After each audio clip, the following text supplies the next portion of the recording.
मेरे मीठे बच्चों,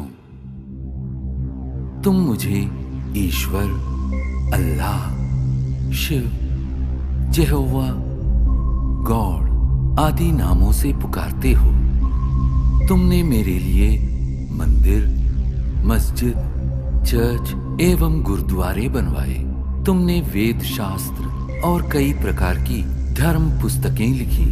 मेरे पास पहुंचने के लिए तुमने पूजा, अर्चना, तप आदि किए। तुमने मेरे नाम पर अनेक युद्ध किए और मेरे लिए कई त्याग व बलिदान दिए। लेकिन दुर्भाग्यवश न तो मुझे कोई भी प्राप्त कर सका और न ही मेरे पास पहुंच पाया।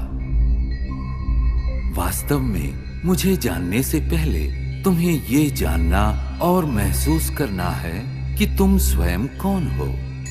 तुमने अज्ञानतावश स्वयं को भौतिक शरीर मान लिया है। इसलिए तुम जाति, धर्म, रंग, भाषा व राष्ट्रीयता के नाम पर भेदभाव करते हो। स्थूल नेत्रों से दिखाई देने वाला तुम ये नश्वर शरीर नहीं हो। तुम तो अविनाशी आत्मा हो जो भ्रिकुटी के मध्य में स्थित होकर इस शरीर को नियंत्रित करती हो। अतः स्वयं को शरीर द्वारा कर्म करने वाली आत्मा अनुभव करो।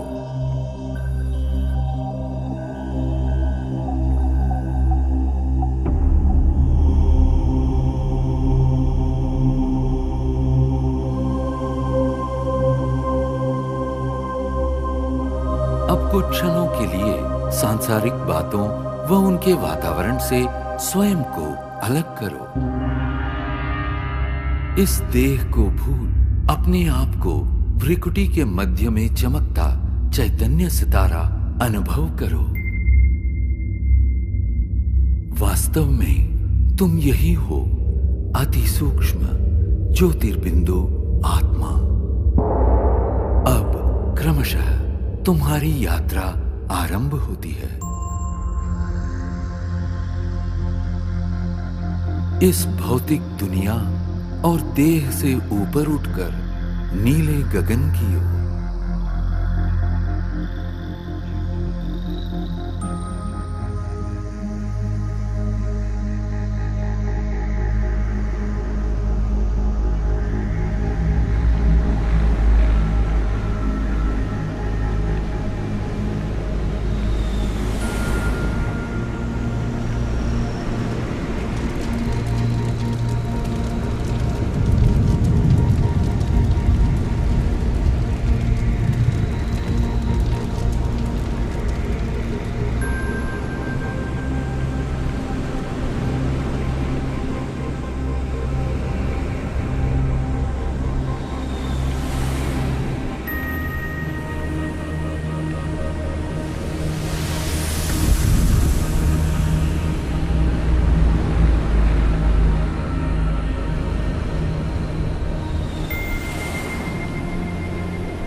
सूर्य, चंद्र, तारागणों से भी पार अब तुम एक सुनहरे प्रकाश युक्त दुनिया में पहुंच चुके हो।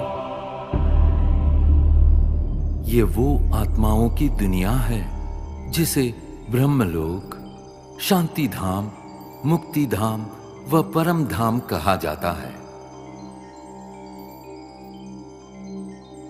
ये मधुर, शांतिपूर्ण दुनिया तुम आत्माओं का और मेरा भी मूल निवास स्थान है। मैं तुम आत्माओं का पिता, परम पिता परमात्मा शिव हूं। तुम आत्माओं की तरह मैं भी अति सूक्ष्म हूं। ज्योतिर्बिंदु होते हुए भी ज्ञान गुणों में सिंधु के समान हूं। मैं सर्वशक्तिमान जन्म मृत्यु के चक्र से परे होने के कारण सदा पावन हूं।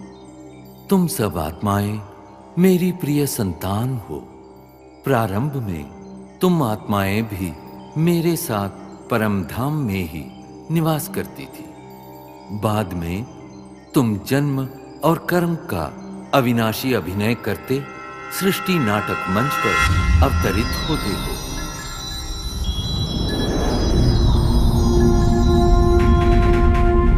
ये अनादि अविनाशी नाटक सतयुग, त्रेता युग, द्वापर युग और कलियुग 4 युगों में विभक्त है। प्रत्येक युग की अवधि समान रूप से 1250 वर्ष है और इस कारण पूरे कल्प की आयु 5000 वर्ष है। हर 5000 वर्ष में इस सृष्टि चक्र की हूबहू पुनरावृत्ति होती रहती है। कल्प के आरंभिक काल में सभी प्राणी और प्रकृति के 5 तत्व पावन थे। उस समय संसार सुख, शांति और आनंद से परिपूर्ण था।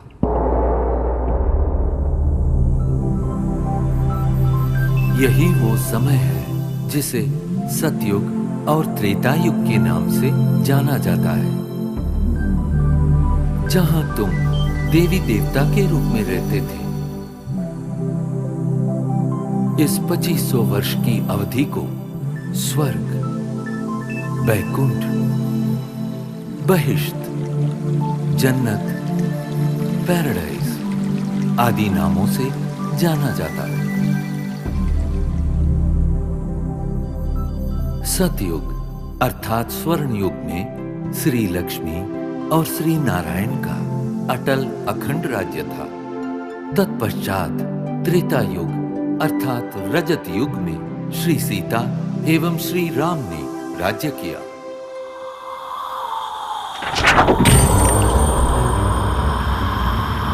द्वापर युग में देहभान के कारण तुम विकारों में प्रविष्ट हो गए और इस कारण अपनी शक्तियां खोने लगे। इस अवधि में भिन्न भिन्न धर्म पिताएं आए और अपना धर्म स्थापित किए। प्रारंभ में इन धर्मों की स्थापना सारी मानव जाति को एक सूत्र में बांधने और उनका सही मार्ग प्रदर्शन करने के लिए हुई थी। अब इस कलियुग अर्थात कलह युग में मानव मन में विद्यमान 5 विकार चरम सीमा पर है, जिनके कारण 5 तत्व प्रदूषित हो गए हैं और तुम शांति एवं खुशियों से वंचित हो गए हो।